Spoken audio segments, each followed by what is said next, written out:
Hejka! Hejka, hejka. Witamy wszystkich bardzo serdecznie.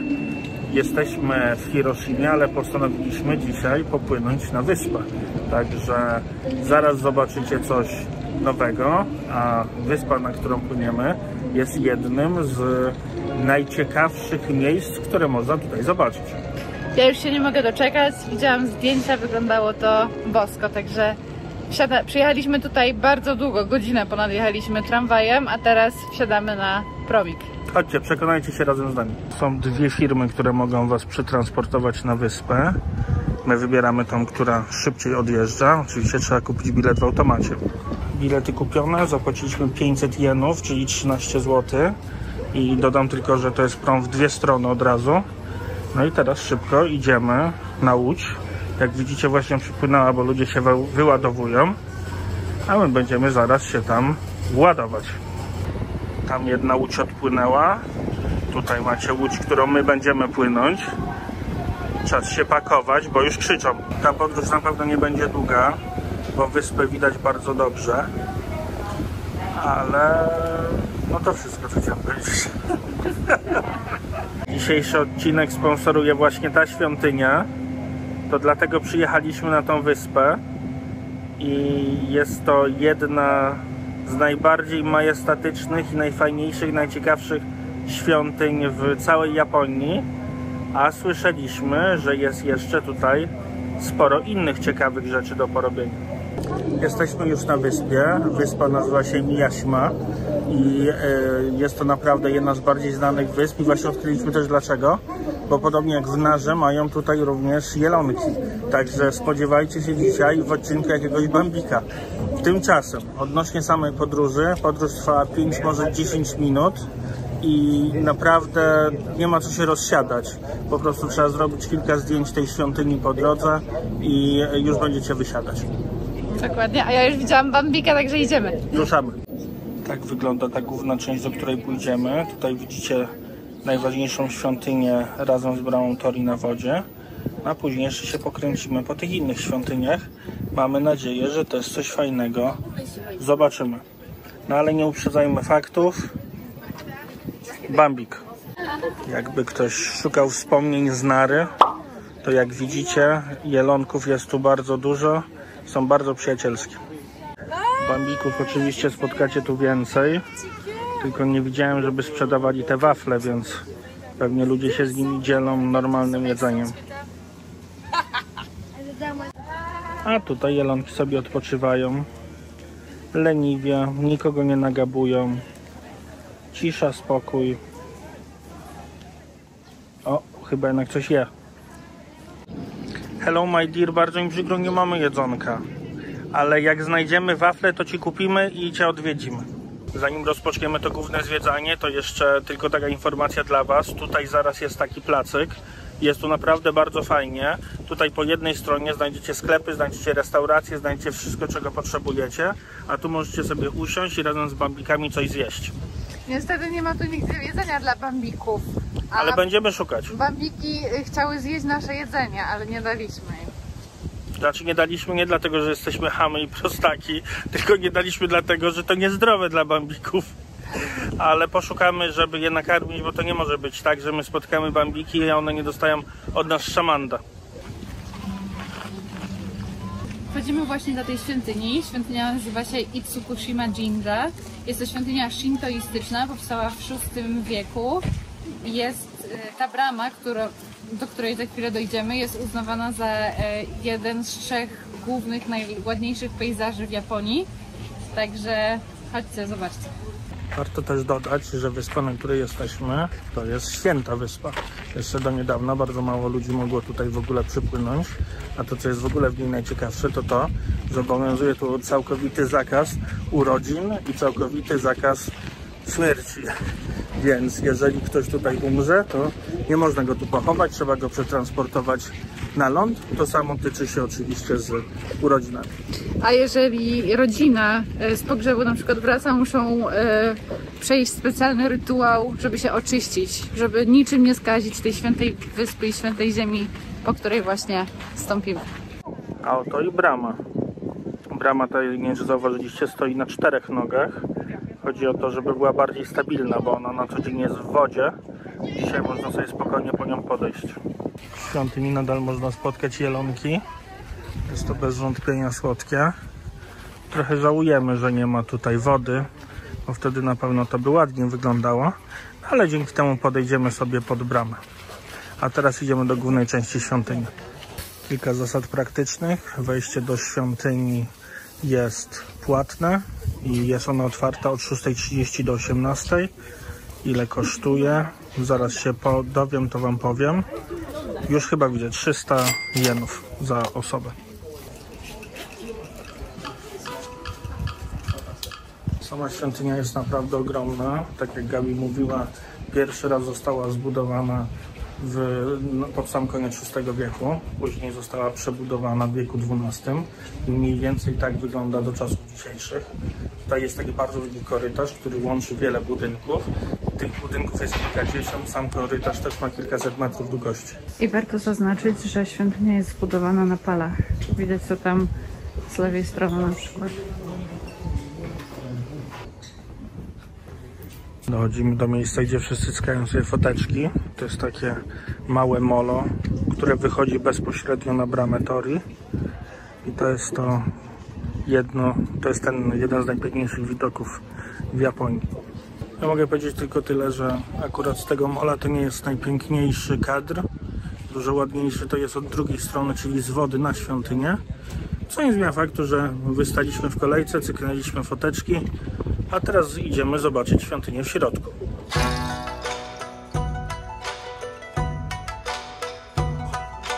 I standardowo wróżby, amulety, wszystko jest do kupienia.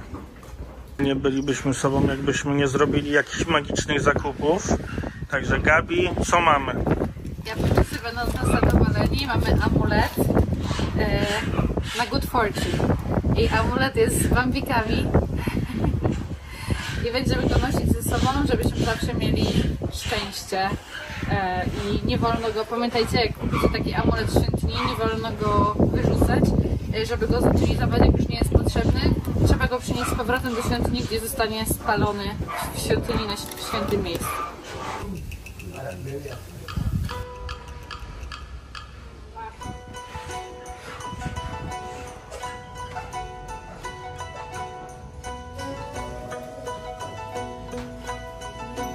Mi tak ogólnie świątynia się naprawdę bardzo podoba. Ona jest przeogromna. Widać, że trwają też jakieś prace renowacyjne.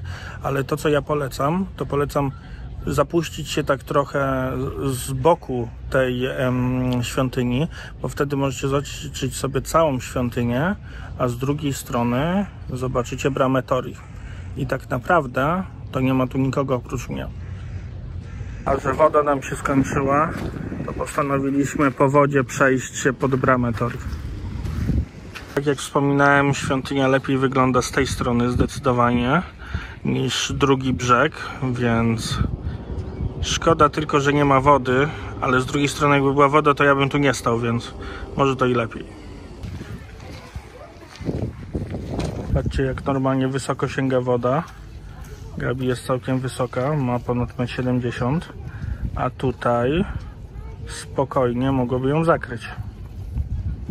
No i dotarliśmy na drugą stronę, ale tutaj już wody coraz więcej, więc raczej dalej już nie uda nam się pójść. Dla mnie ta brama naprawdę robi niesamowite wrażenie. Jest tutaj rewelacyjnie i bardzo cieszę się, że tutaj przyjechaliśmy. Mimo że ta świątynia jest naprawdę cudowna, to ta wyspa to jest nie tylko ta świątynia, jest tutaj mnóstwo świątyń. Niektórzy nawet mówią, że co krok to inna świątynia. Tutaj naprawdę można przyjechać na kilka dni, można spędzić sobie kilka nocy w jakimś guesthouse'ie albo hoteliku i codziennie zwiedzać kolejne świątynie. Naprawdę miejsce wspaniałe jak każde inne w Japonii. Na pewno bardzo kolorowe i no super. W jeden dzień wszystkiego nie zobaczycie. Dotarliśmy do kolejnej świątyni. Wygląda również niesamowicie. Jest innego koloru, więc to ją na pewno odróżnia od tamtej. Ma przepiękną bramę wejściową. Na samym środku macie taką wysepkę z kamieni, gdzie ludzie przychodzą i mogą się modlić w tej małej kapliczce. Te pawilony też są naprawdę piękne. To, co mi się podoba w tych świątyniach, to to, że one są połączone ze sobą takimi korytarzami i tak się ciągną pawilon za pawilonem. Czasem ma się wrażenie, że nie chcą się skończyć. Tak jak na przykład tutaj.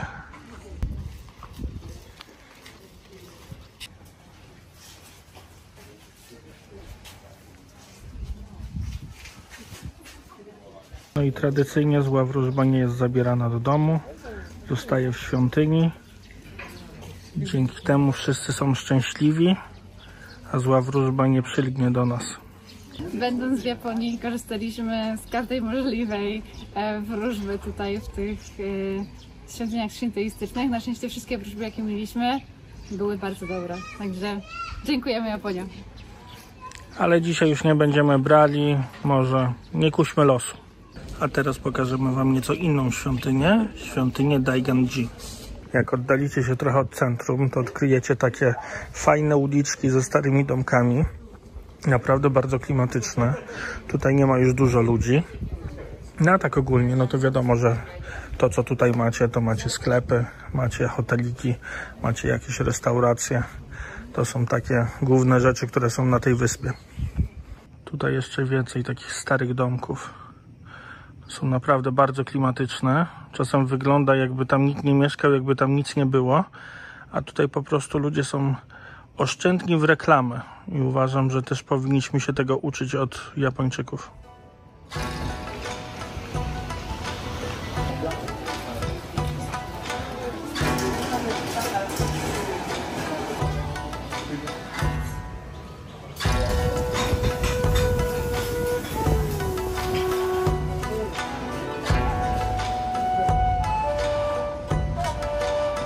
Ta jasna zieleń Japonii nigdy nie przestanie mnie zaskakiwać. Jest naprawdę ślicznie, jak w górach. Wchodzimy do kolejnej świątyni. Brama już pokazuje, jaka będzie piękna. Fajne są te świątynie z takiego drewna. Ja bardzo lubię, szczególnie jak to drewno nie jest też tak pomalowane na czerwono czy na pomarańczowo, bo wtedy te świątynie wyglądają na naprawdę tak bardzo, bardzo, bardzo stare. Tradycyjnie dwa demony. To jest pierwszy z nich, a to drugi demon. Są tu tylko po to, żeby pilnować świątyni przed złem. Jak ktoś ma ochotę na cardio, to zapraszamy. Powiem wam tak, jeszcze nie zacząłem, a już mi się nie chce.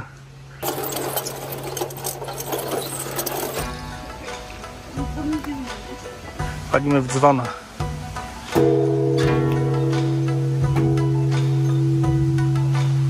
Znajdujemy się właśnie w świątyni. Świątynia Daisho-in jest świątynią buddyjską odłamu Shingon. Powstała w 806 roku. Jest to najstarsza świątynia na tej wyspie.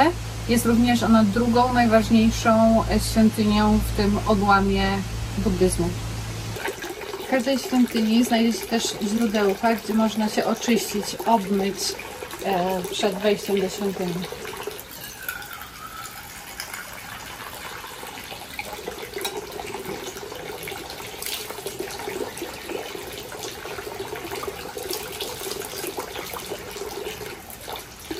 A tak naprawdę to nie wiem, do czego to służy.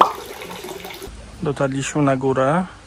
Tutaj możemy sobie wchodzić do świątyni. To jest chyba ten główny budynek świątyni albo jeden z. Właśnie grupa z Ameryki będzie tam doświadczać odnowy. Oczywiście w samej świątyni budynków jest znacznie więcej. Są na różnych poziomach i wszystkie są naprawdę, naprawdę niesamowite. Ta świątynia, świątynia Daisho-in, jak dla mnie, jest naprawdę jedną z najpiękniejszych, które odwiedziliśmy. Jest tutaj bardzo kolorowo, jest tutaj dużo zieleni i są super te figureczki, które wszędzie są porozsiewane pod krzaczkami. Tak, tu jest bardzo, bardzo ładnie. Te budynki są też bardzo przyjemne. Natura tutaj pierwsza klasa, bo my jesteśmy na zboczu góry i cały czas pniemy się do góry po tym zboczu, więc widać te drzewa, które stają się coraz mniejsze albo zostają w dole, wyrastają nowe. Jest też rzeka, są wodospady, więc naprawdę bardzo, bardzo fajna świątynia. No i cóż, mamy nadzieję, że wam również się podoba.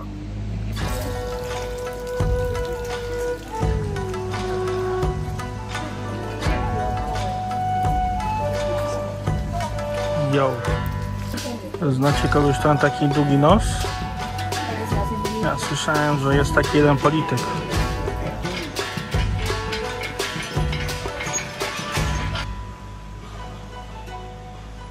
To jest naprawdę niesamowita świątynia. Na pewno zostanie na długo w naszej pamięci. Tu się wszędzie chodzi takim pięknym lasem. Ten mech zieleniutki jeszcze nadaje takiego dodatkowej aury tajemniczości. Patrzcie, jak tu jest fajnie. I my tutaj chodzimy sobie sami. Tam w oddali słychać jakichś ludzi, ale koło nas nikogo nie ma. Dzieciok z koniem, dzieciok z wężem, dzieciok z laską, dzieciok z królikiem. Tutaj chyba jakiś tygrys. To już powiedziałbym jakiś guziec, taka świnia z Afryki. A na końcu grzeczny się modli.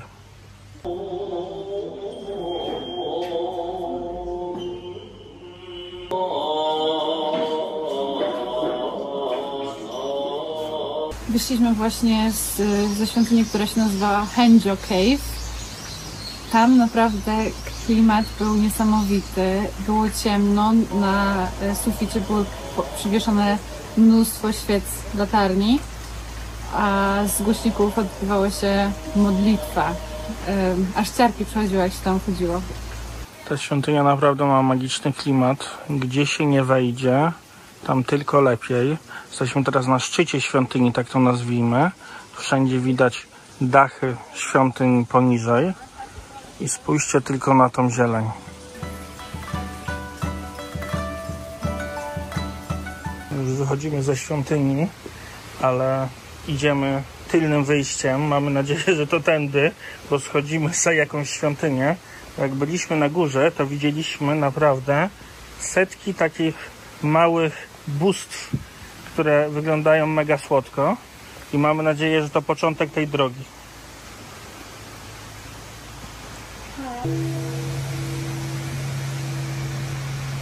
Jak Ci się podoba to miejsce? Jak dla mnie to jest naprawdę przecudowna świątynia. Mi brak słów na opisanie tego klimatu, nastroju, tego jak to jest pięknie zielono-kolorowo. Naprawdę, to jest coś, co każdy powinien zobaczyć, przyjeżdżając tutaj. Jest to zdecydowanie lepsze miejsce dla mnie niż tamta świątynia na wodzie i tamta brama Tori. Mnie też się ta świątynia bardzo podoba. Najbardziej mi się podoba zieleń dookoła niej. Podoba mi się jej usytuowanie. I też jakbym miał wybrać, to bym powiedział, że ta świątynia jest zdecydowanie lepsza niż tamta brama. Tamta brama wiadomo jest sławna, ale nie możecie nie wejść do tej świątyni, jak jesteście na tej wyspie. Jeszcze taka mgiełka jest robiona specjalnie. Dzięki temu ta aura tajemniczości jeszcze większa.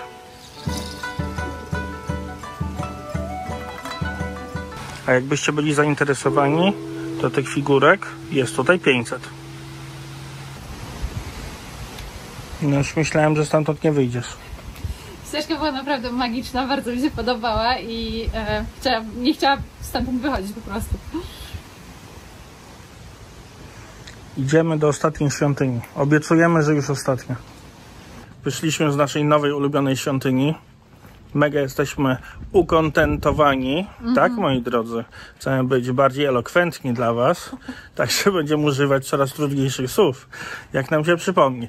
W każdym razie świątynia naprawdę pierwsza klasa. Teraz mamy jeszcze plan, żeby uderzyć do jednej i to już naprawdę będzie ostatnia. Ja wiem, że po 3 tygodniach świątyń pewnie macie już dość. My chcemy Wam obiecać, że więcej nie będzie z prostego powodu. To jest nasz ostatni dzień w Japonii. Wyjeżdżamy. Po 3 tygodniach wyjeżdżamy z Japonii. Naprawdę się najeździliśmy, nazwiedzaliśmy. Mega nam się podobało. Chętnie wrócimy jeszcze raz. Na pewno. Ale z serii tych vlogów będzie to ostatni film. Aż mi się łezka zakręciła w oku, naprawdę. Ta świątynia na koniec naszego tripu to był najlepszy pomysł ever. I pamiętajcie, jak chcecie gdzieś wejść, to po schodach. Bardzo dobrze, ćwiczymy. Gabi to taka mądra tylko na filmie, a tak naprawdę to ona najbardziej tu narzeka na te schody. Tak, tylko daje znać. A więc nasza ostatnia ulubiona świątynia była tam. A teraz jesteśmy przed taką świątynią i do tego taką piękną pagodą. Za mną znajduje się Senjokaku Pavilion. Jest to część świątyni Hokoku. Jest to również największy budynek na tej wyspie Miyajima, na której się obecnie znajdujemy. Tereny, na których jesteśmy, są też częścią świątyni Itsukushima, w której byliśmy wcześniej. I jest to świątynia shintoistyczna.